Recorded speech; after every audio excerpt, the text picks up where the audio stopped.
Basketball Club. Welcome to the Switch. The only hoops podcast in Nigeria worth listening to. Strictly hoops. We talk nothing here. Facts. We talk nothing here other than basketball. If you want to hear us talk about this is sports. There are lots of other interesting content on the Sports brand. But right now, let's focus on basketball. Tony Young is his name. Tosin Abayomi. If I from my Top Splash, bro. Hey, let's get it on the road. Everybody's still high on Olympics basketball, but at some point we have to come down from that high and focus on the NBA season. Right. Which coming.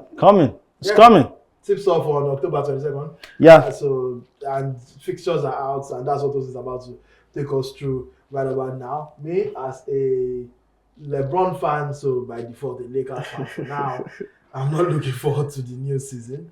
But yeah, Tosin, let me know what's happening for 2024-25. So the opening week, let's start with the opening week. The opening games of the season, the New York Knicks against the Boston Celtics, that will be ring night. Yeah. And that's a big one. The later cap will be obviously the Los Angeles Lakers who could not make it out of the first round against the Western Conference finalists, the Minnesota Timberwolves. But there are also very other big games for the opening week. The second day, which is October 23, it will be highlighted with the Milwaukee Bucks taking on the Philadelphia 76ers, and you will have the Phoenix Suns visiting the LA Clippers to open their new Intuit Dome with about over 1,000 toilets.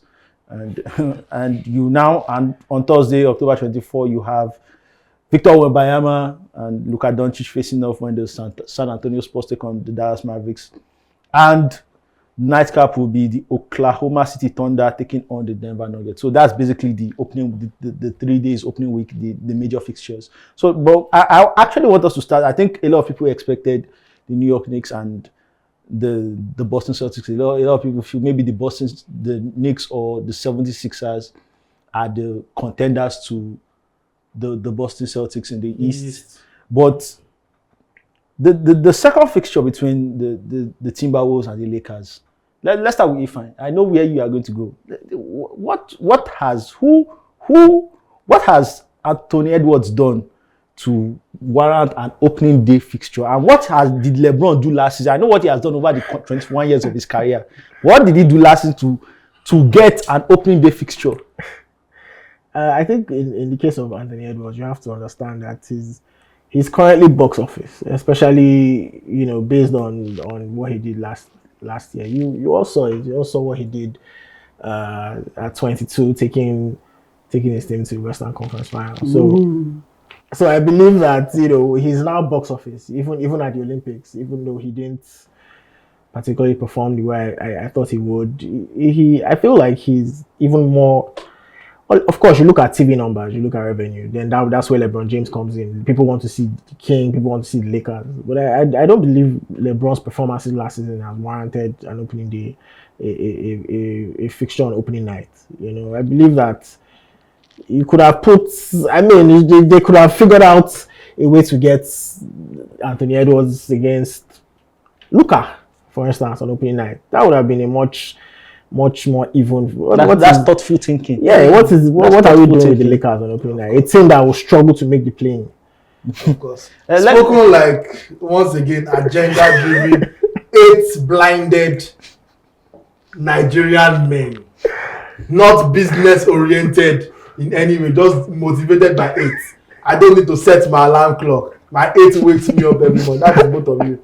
That's what you are. That is all you are. Let me now come in with a objective and business-driven perspective. Because that's what I do on this show. You always claim history. Well done, history teacher. My own is to provide the objective angle. Is there anybody in the league more box office than LeBron?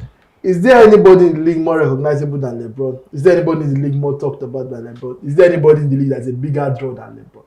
When you now put LeBron aside, is there any franchise in the league, historically, since you are the master of history, since before you were born, since you've been born, and after you will be gone, is there any... Talk to me. You insist on the road. Is there any team that is a bigger draw than the Showtime Los Angeles Lakers, the biggest team in the biggest city? I'm not talking geographically, I'm not talking in terms of size. I'm not a surveyor. I'm talking like in terms of basketball landscape. So when I speak Are you hearing me? Let me back it up with facts. In fact, it's not just opening. If it's opening, you say you're crying. But if you hear this, you might just kill yourself. Let me just tell you now. Los Angeles Lakers have the most nationally televised games. I know that. Yeah, 39. Imagine that. Followed by Golden State Warriors 36. Followed by the Boston Celtics. The champions are behind LeBron and Steph. Because it doesn't matter if Jason Tatum wins a championship.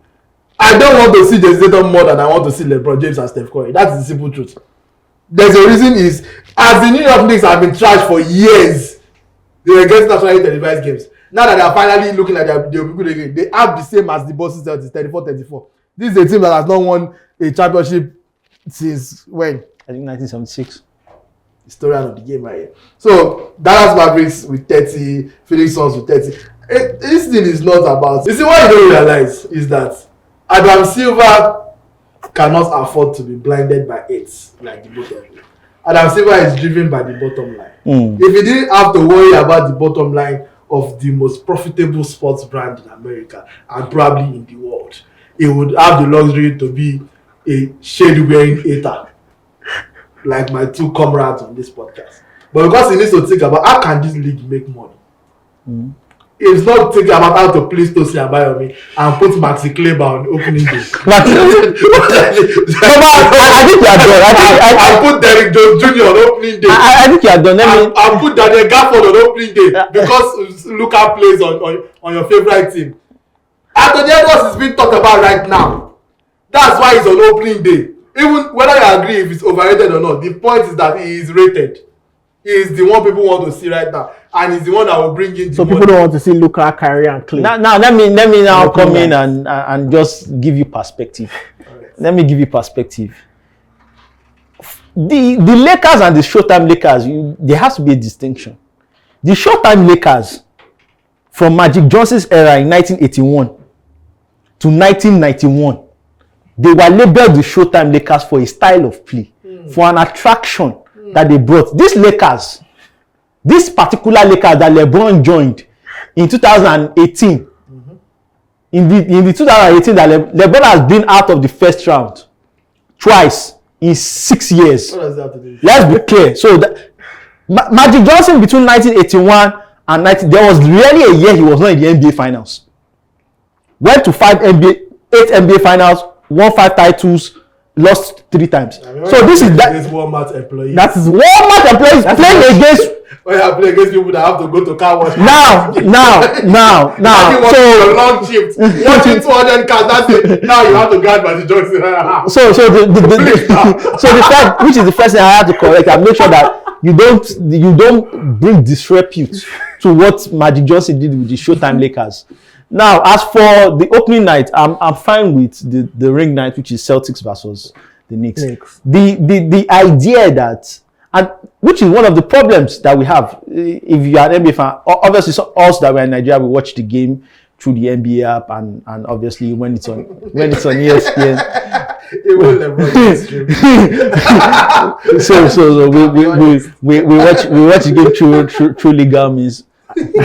Watch the game through legal means. The NBA app, yeah. On the NBA app, you understand. So, but in America, obviously, there has been a reason why the NFL has actually, the NFL has always been superior to the NBA, but like the gap has increased over the years, and it's because, in my own opinion, it's just my own opinion, LeBron James was a great ambassador for the NBA in terms of pulling in people to watch the game, but following a certain amount of period, the statistics have shown that I think people are getting weary or fed up or tired, whichever adjective you want to insert in that place. The Olympics literally proves that theory. No. The Olympics was a collection. The Olympics was a collection of stars, which is 22. In fact, you could label that. The Olympics had more viewers. The final of the Olympics had more viewers than the NBA finals this year. Yeah. And it is, if you literally want to blame anybody, you have to blame it down to the LeBron James era, because during Michael Jordan's era, Michael Jordan, when there were even few people then, was averaging about 30 million viewers in the NBA finals. Were literally on. But you don't tell me 6 9 years and glorifying Allegedly. We are This not you have watched the last dance. There's literally an episode. that was in the 80s. That was in the 80s. Wow. There's an episode of the last dance where Michael Jordan, his earnest by himself, said he came into his first season and he saw his teammates when sleeping. This year, I'm just saying that in the 90s, which had the glory years of Michael Jordan, the NBA already made sure that they eradicated the there was an epidemic in the 80s. Not just in basketball, but in the United States of America. We're not going to do a Pablo Escobar episode today. You understand? What I'm going to talk about is basketball. You understand? What we are talking about basketball, during Michael Jordan's era, there was a lot of visibility. And it shows in the ratings. And there were even few people back then. Michael Jordan's last NBA Finals is still the highest rated NBA Finals till today. 36 million. LeBron James' highest NBA Finals is the one he had with Steph Curry, which is 23 million. That's the highest he had. That the 2016 that's about 13 million short. And people are telling you that you need to groom the next generation, the Lucas, the Wembayamas. Yeah. You need to start. Why are the Lakers having 39? What is happening now? 39 Why? national televised Even when games. the Lakers pre-LeBron, even when the Lakers was their Russell, Larry Nance Jr. They were not getting this. Julius Randle and them. They were still getting nationally televised. They were getting national not televised like games when Kobe was there. In the last 2 seasons, Kobe was there because Kobe was revered, and they were stinking up the joint. But my point is this: I'm fine with because we are going to talk about the Christmas games to just wrap it up. Yeah. Then talk about that nice side of agenda. I'm just saying that like the Lakers have not done anything, especially last season, to get this amount of money. Right. Yeah. Thank you. No problem. So who has done this? Steph Curry has done something. So let's just round this up with the Christmas Day schedule. We have the San Antonio Spurs versus the Knicks. We have the Minnesota Timberwolves versus the Dallas Mavericks. We have the 76ers versus the Boston Celtics. We have the Lakers against the Warriors. I think they are still doing that rivalry. And the Nuggets against the Suns. So, and which of the games are you actually? Lakers Warriors. I mean, come on. But the thing is, this is the first season in a long time where I'm going into a season with zero expectation because the front office of the Warriors have shown me that they have no plans for Steph Curry heading into the new season. You know, so it's obvious that when you are trying to tank, but you don't want to. You don't want it to appear that way in the media that look, we have no plans for the season. So you try the same thing that the Lakers did when they claimed LeBron James was trying to save salary, was trying to cut salary to get a big star. The Warriors pretended to try to get Larry Markkinen. There was no real, you saw what they were asked for. There was no real intention to get anyone. So Steph is going to do another carry job. And ultimately fail because he can't do it on his own anymore. He's 36. So he's 36. So the Lakers and Warriors is always a big game. So that's something that I'm definitely looking forward to. What are you looking forward to on Christmas? What else should I be looking forward to on Christmas? If the Lakers were not playing on Christmas, then I would not be watching the NBA on Christmas Day. It is that simple. I've never hidden the fact that LeBron James is my primary stake in the NBA at this moment in time. Wow. Especially now that he's 40. He doesn't have much time left. Maybe just 6 or 7 seasons. And then we will be done in the NBA. In 6 or 7 seasons. It's amazing the amount of longevity. I think Lakers Warriors will definitely be a big pool. It's amazing the amount of longevity you can achieve if you are not smoking. Wow. Not that if you take care of your body and stay away from illegal drugs, you can play at the high level till you are 40. We'll have a conversation about this conversation you want us to talk about. We'll do it one day, don't worry. Alright, but that day is not today. So, as what we know today is that we've talked about the NBA fixtures and the switch episode is done except to see as something that he wants to say. Yeah, for me, obviously, as a Dallas Mavericks fan, and because the Lakers and Warriors game is going to be around 2 o'clock Nigerian time, 1 o'clock, 1:30 Nigerian time. I'll be watching the Dallas Mavericks game, which will be around 8 o'clock Nigerian time in the evening. And maybe I'll watch the Celtics and leave the LeBron James historical glorification to people like you on your knees. Whether you're on your knees, on your feet, it doesn't matter. I'd like to give a special shout out, a special appreciation to everybody in Nigeria and Africa by extension that follows the NBA action because we are geographically disadvantaged in this side of the world. So games are happening 2 a.m., 3, 4 a.m. So you stay up to watch this game. So and you even use your resources. And like Tosin said, we watch it by legal means. So you spend your money, spend your resources. You've paid subscription and everything. They might not still be light, so you might still buy for it, and then you now stay up to still watch again, and then you now have to buy snacks to still. Some of us make eba by 4 a.m. So it's not easy, but yeah, we make it work. We go through a lot. Both of them go through a lot just to hate on LeBron James. So everything I describe is their effort. Their efforts to wake up at 4 a.m. and start eating. But yes, shout out to every basketball fan, everybody that contributes to this ecosystem that keeps it going. Shout out to streamists as well.